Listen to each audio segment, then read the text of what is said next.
بسم الله الرحمن الرحیم. السلام علیکم ورحمت الله وبرکاته. ګران دوستانو د OPD آنلاین اکاډمۍ ته راغلاست. هیله ده چې روغ او جوړ بوی د صحت کاري به مو په تنه وي. لکه څنګه چې تاسو پوهیږئ په تیره ویډیو یا هم په لومړني درس کې مو د ایکسل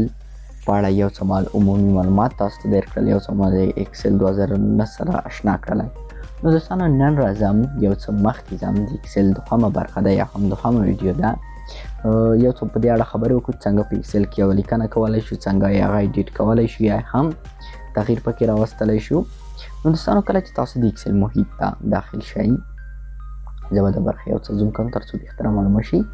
نو دلته ستاسو لپاره دوستانو دغه سیل یا خانې راځي. کله چې موږ غواړو په یوه سیل کې لیکنه وکړو، مثال په ډول زه دلته غواړم ولیکم چې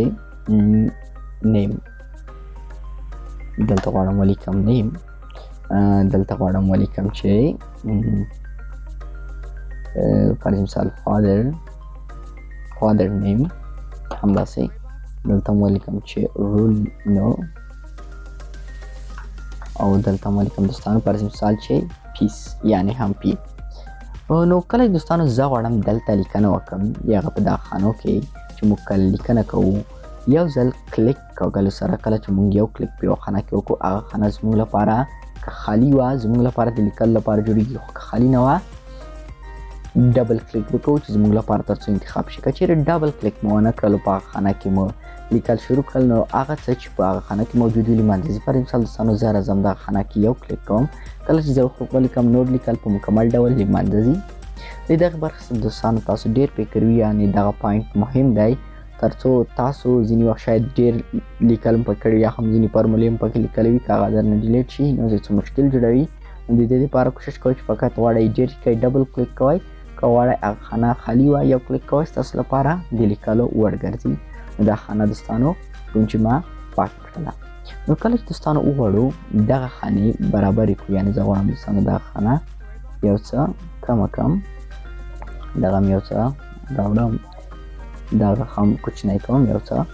نو د دې ځای څخه زه په اسانۍ سره کولی شم دغه خانې یو لوی هم یا هم کوچنی کړم، د دې څخه همداسې سایز واټولی یا هم کوچنی کولی شم.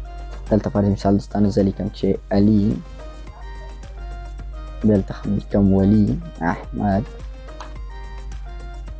نو دوستانو اوس تاسو دلته ګورئ چې دغه خانه یو څه کوچنی شو. کله چې دلته کلیک وکړو او لیکل شروع کړو، هغه په خپله پټېږي یا هم ورکېږي. دلته د احمد پلار نوم لیکم لکه خان، دلته لیکم چې مثال محمود. تاسو څنګه دلته لیدلی شئ چې ما دغه لیکل وکړل، رول نمبر د هغې د اول دغه ته لیکم چې دویم، د یو پیس دی مثال 600، د بل پیس دی هم 500 مثال.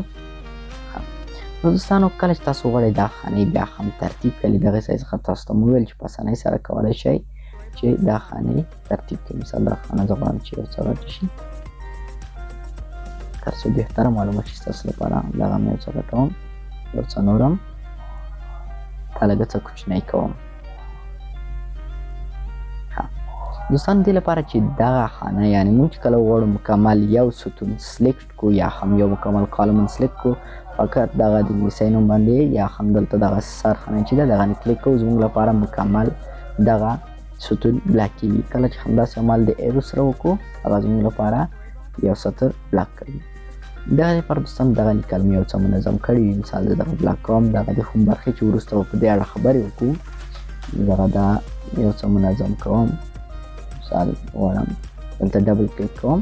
یعنې ډبل کلیک ولې د دې لپاره دوستانو دغه دواړه په مختلفو حالتونو کې ورکېږي. کله چې موږ لومړی کلیک وکړو یو حالت دی چې بیا کلیک وکړو بېرته دې حالت ته راځي. دغه هم زه منظم کوم، دغه بلاک هم منظم کوم، غواړم دغه بلاک هم منظم کړم.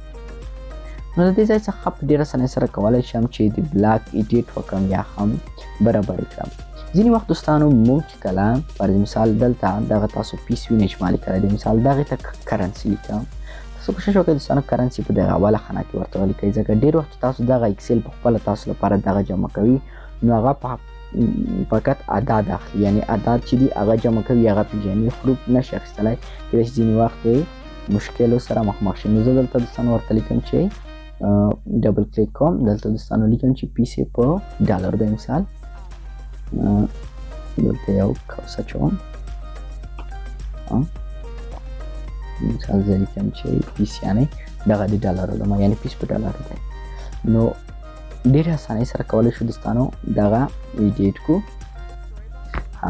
لکه تاسو دوستانو ولیدل چې موږ سره کوم سلیکټ کو یو بله برخه دوستانو چې هغه زموږ په کار راځي هغه دوستانو کله چې تاسو په یوه خانه کې موجود وي کله چې د انټر بټن کېږئ تاسو لاندې یوې خانې ته راغورځوئ مثال دلته انټر کېږم تاسو لیدلی شئ چې زه لاندې یا سر خط ته راغلم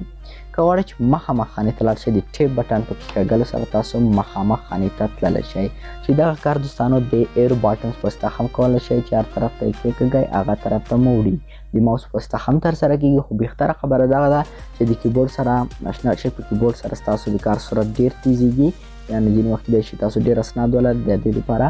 ځان د کیبورډ دغه بټنو سره یاداشت کړئ نو بیا یې تکراروم دغه دوې بټنې د ټیپ بټنې سره مخامخ ځي مخامخ خانه سلیکټ کېږي انټر بټنې سره لاندې راځي دوستانو ځینې وخت ضرورت وي چې موږ یو ځای څو خانې له منځه یوسو یعنې ډېر جدول موږ لیکلی موږ غواړو چې ډېرې خانې له منځه یوسو څنګه کولی شو کله چې دوستانو زه داسې څو خانې سلیکټ کړم مثال دا غواړم له منځه یوسم د ډیلیټ بټن په کېږلو سره دغه خانې په مکمل ډول له منځه ځي یعنې هر کله زه ډیلیټ بټن کېږم دغه خانې له منځه لاړې ښه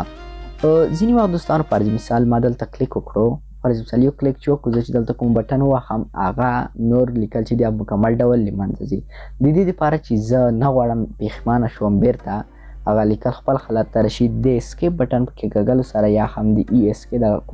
ای سی یا کوم بټن چې دی ستاسو کمپیوټر کې اسکیپ بټن ورته وایي دغه کېږلو سره بیرته عادي حالت ته راځي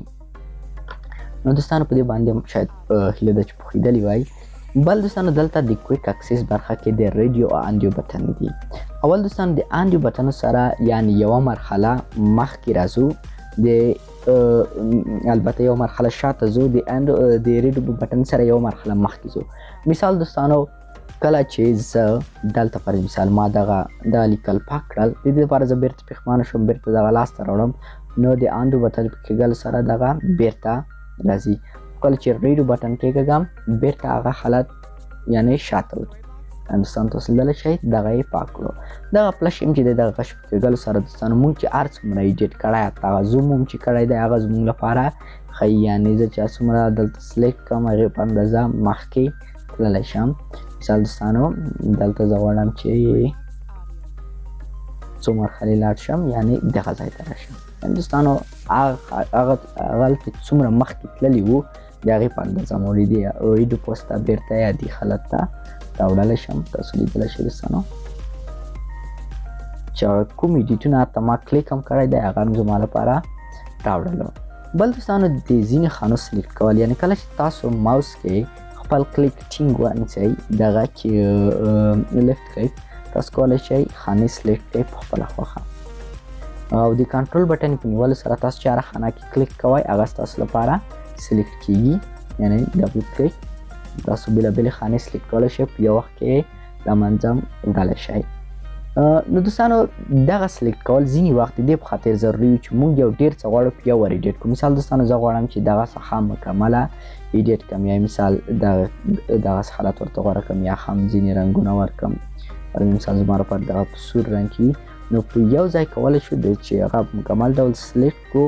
او ایډیټ پکې وکړو نو ګران دوستانو هیله ده چې په دغه لومړني یا ابتدایي درسونو باندې سم پوهېدلي وای او د یو څه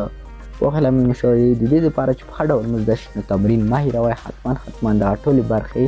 تمرین کوئ تر څو په بهتر ډول مو یاد شي انشاءالله درسونه به ټکي په ټکي ستاسو لپاره په مکمل ډول تشریح کوو او مخکې به ځو که زموږ چینل ته نوي راغلي یئ چینل هم در سره سبسکرایب کړئ تر څو زموږ له نورو ویډیوګانو څخه هم برخمن شئ انتقادات نظریات مو د کمنټ په برخه کې راسره شئ کامیاب اوسئ د الله په امان